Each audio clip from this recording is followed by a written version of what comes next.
Well, hello and welcome to Eccles Local Radio. Today we've got an interview with a doctor about arthritis care. Now, some of the contact details have changed since this recording was made, and I'll give you the new details at the end of the programme.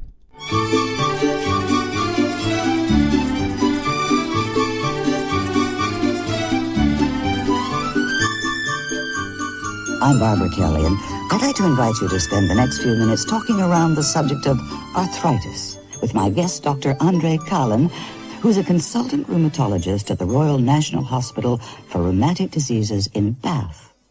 Now, I was staggered to learn recently that 5 million people suffer from arthritis in Britain. That's nearly a tenth of the population. And I expect many of you listening either suffer from arthritis yourself or know someone close to you that does. Now, later in the program, I'll give you the address of the organization dedicated to the arthritis sufferer, Arthritis Care. So, get a pen and a piece of paper handy, please. Now, I'm taking this opportunity to find the answers to some of those questions which we have all wanted to ask. Can I be cured of arthritis? Will I become disabled? And perhaps, most importantly, what should I know about the medicines my doctor prescribes? I mean, we hear so many different things about arthritis from our friends and relatives. A miracle cure for arthritis. The occasional scare story about medicines in newspapers and magazines. Really, it's sometimes hard to know where to go to get the truth. Well, to get the right answers, of course, you've got to talk to an expert. And I'm pleased to welcome Dr. Andre Kallen here today. Welcome, Andre. Barbara, thank you. You're absolutely right. There's a tremendous amount of confusion, and what I hope we'll be able to do over the next few minutes is to look at some of the questions that patients are always asking and try and provide the answers. Okay, Andre. Here's a question I think everybody would like to know the answer to, and that is whether all arthritis sufferers become disabled. Barbara, the answer to that is easy. No.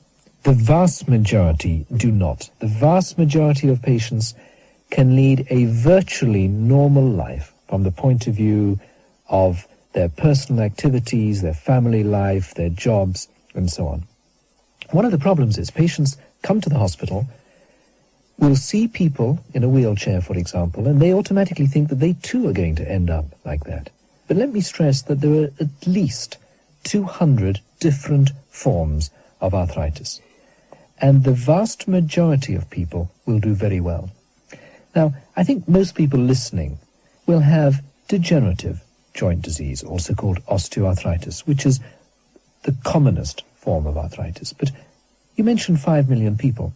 Now, at least 90%, particularly those who are over the age of 50 or 60, if they have arthritis, it will be this common degenerative type. Another very well-known form of arthritis is rheumatoid arthritis. And it's very important for people to know which of those two, or indeed any of the others, they have, because the treatment is completely different, the long-term outcome is completely different, and the more information the individual has about his or her own form of arthritis, the better they can understand what the outlook is likely to be. Okay. Now another question. Can arthritis be cured? And the answer is, very simply, yes or no, depending which forms we're talking about. Now, one type we didn't discuss, fairly rare, is due to an infection. If you have a bug that gets into the joint causing arthritis, that can very readily be cured with an antibiotic. If, on the other hand, you're talking about degenerative joint disease or osteoarthritis that cannot be cured as such, the actual damage in the joint can't completely be stopped, but nevertheless, the symptoms can very often be got rid of, more or less completely. Then another fairly common form of arthritis, such as gout. Although the actual internal problem in the body causing the gout can't be cured, we can almost always prevent the acute joint attacks happening. So from the patient's point of view, they're virtually cured.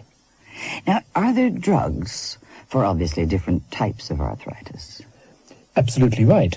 And they perhaps form the main attack that we have against the joint symptoms or the joint problems. It's very important, though, that when we first have contact with the patient, that they realize that it isn't only or simply a question of drugs. We have to take a much broader approach than that. First of all, education. The more insight the patient has, the better, for the reasons we've touched on. The patient must know that the drug may be given just to get rid in the early stages of the pain and stiffness, and thereafter the mainstay may perhaps not be drugs, but maybe exercise. For example, if you take the big muscle on top of the knee, and the knee becomes painful and inflamed, the medication may be very good for the knee, but unless we also direct the patient's attention to building up the strength of the muscle above the knee, then the knee will continue to give a problem. So we need a broad approach to each specific form of arthritis in each specific type of patient. I, like you, and I'm sure everybody else, have read some newspaper reports on the side effects of drugs for arthritis. Now, should we take any notice of that kind of story, Andre? Well, I think we have to take notice because the news is there and patients are frightened and doctors can be bewildered. It's a very big issue and it's rather sad. As you, of course, appreciate, that papers, they're sold by having dramatic events reported. Of course, good news is no news, and it's only bad news that gets reported, and usually out of context with reality. And it's very disappointing. It's very difficult to maintain one's confidence in even good newspapers when we read some of the material that gets in, particularly dealing with medicine and drugs specifically. So I think that all we can do is advise the reader that much, if not most, of what he or she reads is quite frankly nothing to do with the truth, and they will have to go to the general practitioner and get more information. But it's equally difficult for the doctors, because information gets around, but it's difficult to do so quickly, and it's only the newspapers that can get to the masses immediately, and that's where the problem lies. Yeah. Okay, to change the subject just a bit, what should patients look out for when taking these drugs, and what should they do if they notice anything unusual? That's a good question. I think the first thing is that any doctor who writes a prescription for a patient will always, or should always, let them know that every medication can carry a small, often very small risk of side effects, and we must discuss those risks in the same way that we will tell the patients about the potential benefit, what we expect the medication to do for them, the good things. We will also warn them that perhaps 1 in 100 cases or 1 in 1,000 cases or whatever the number is may develop side effects. And that could be, for example, and commonly, to the lining of the stomach, and that's something we're concerned about. It can be skin rashes. Other anti-arthritis medicines can cause headache, and so on. So we warn them about these rather more common, but remember, even when I say common, I'm talking perhaps 1 in 100 or 1 in 500 individuals only. We warn them about that. And the second part of your question, what should the patient do if they notice something unusual? Very simply, they must go back to the general practitioner and ask. And we always tell our patients that whenever they go to a doctor, they might be away on holiday, if they go to a doctor with a problem, always let the doctor know what medications they're on, because it's just possible that the problem they have relates to one of the tablets that they're taking. Yeah, fair enough. Okay, now, what improvements can a sufferer expect from taking these pills? Well, first of all, I think the easiest way of looking at that is let's start off with the night. Many people with different forms of arthritis find that they wake up during the night with pain. And of course, one thing that these tablets can do is get rid, to a large degree, of the pain. And it's worth stressing here, perhaps, that the anti-arthritis medications we're giving are not what we would call simple pain-killing tablets. The pain-killing aspect is secondary to their anti-inflammation properties. So, although the pain is less during the night, and they will therefore sleep better during the night and feel better in the day, one of the main advantages of these tablets is it will decrease the stiffness. And patients with most forms of arthritis know that they are often worse in the morning, What would take you or me 10 minutes to do in the morning might take the arthritis sufferer half an hour or longer because of this stiffness and difficulty in getting about early on. And these tablets are very good at decreasing the stiffness. Then, of course, there's the increasing pain and stiffness that one can get just after sitting down for a few moments. The knees can stiffen up, and this sort of difficulty would be lessened with the anti-arthritis tablets. Right, Andre. Now, can you say, and I know this is difficult to answer, but can you say how often and how long will patients have to take their pills for arthritis? Again, Barbara, to stress the point, there are so many different forms of arthritis. Some forms of arthritis, for example, the difficulty patients get with a stiff, painful shoulder, or the so-called tennis elbow, and so on. The problem with the heart is a heart disease, or kidney is kidney disease. We're talking here about joint disease. Oh, fair enough. Now, these pills that you're talking about that are so helpful, or hopefully helpful, can they be bought from the chemist, Andre? There are so-called anti-inflammatory agents that can be bought from the chemist, and for one, for example, has always been available over the counter from the chemist, and that's aspirin. Over the last 2 or 3 years, a newer non-steroidal anti-inflammatory drug has been available from the chemist called ibuprofen, and this gives us some reason for concern, because a lot of patients find it rather bewildering. They might very well get a prescription for an anti-arthritis medication from their doctor, and then can go to a chemist and buy another anti-arthritis medication. And the problem is, if you take the two together, you're much more likely to get side effects. And so it's very important for the patient to know that if they're receiving a prescription from their doctor, they must be very careful about what they buy over the counter. Hopefully the chemist himself will explain this to the patient, but we can see difficulties, and so there is a concern about this area. Right. Now, another question that has cropped up. Is there any use, in your opinion, in taking some of these unusual remedies, such as muscle extract, vitamins, this kind of thing? This is a question that everybody has, and many of the patients are embarrassed about asking. And I think it is such an important question, because I know it's always in the back of their mind. They want to know about diet. They want to know about the magic cures they read about yesterday in the newspaper. They all have family members and friends who told them about this and that.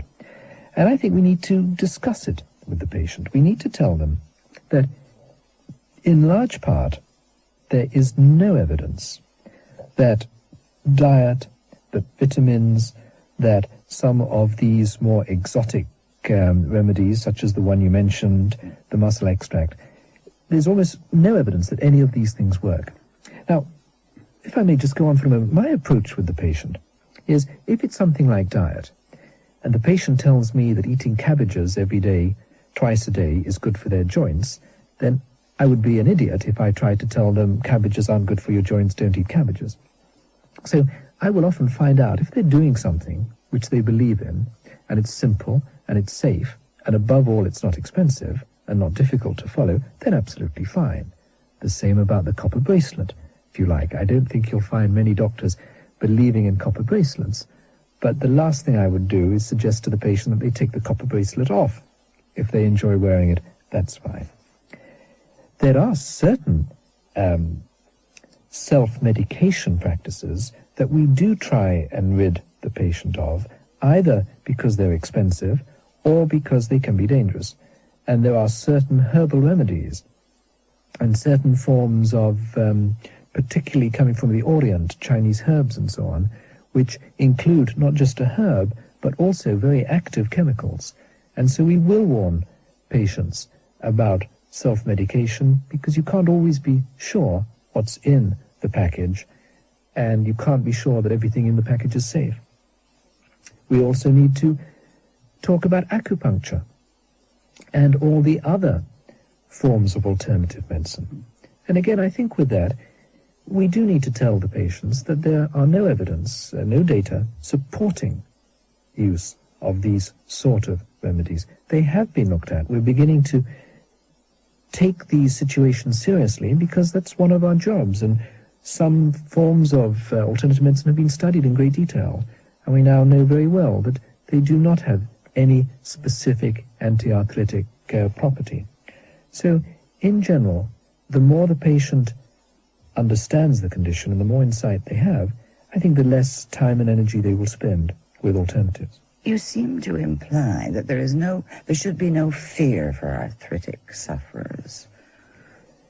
That's right. I think that fear really is an expression of the unknown. Patients will always worry, quite naturally, that they're going to end up in a wheelchair.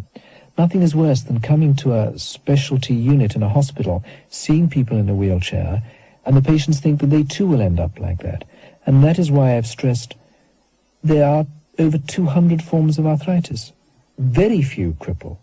And even the so-called crippling forms of arthritis, most people live very comfortably with those forms of arthritis because there's so much that can now be done by the medical profession, by the ancillary staff, the nurses, the physiotherapists, the hydrotherapists, and so on. Right. Well, as a last question, in a sense, as a sufferer from arthritis, where could I go to obtain more information? Well, there's lots of places. Obviously, the first stop is the general practitioner. Then, if the general practitioner needs to refer the patient to the hospital specialist, there the patient would come across not just the specialist, who would be able to give further information, but all the other people working in the arthritis team. That would, of course, be the nurses who specialize in arthritis, the physiotherapists, the hydrotherapists, and all the other remedial therapists who have a great deal of information, quite a lot of time to educate the patient, to explain what is going on.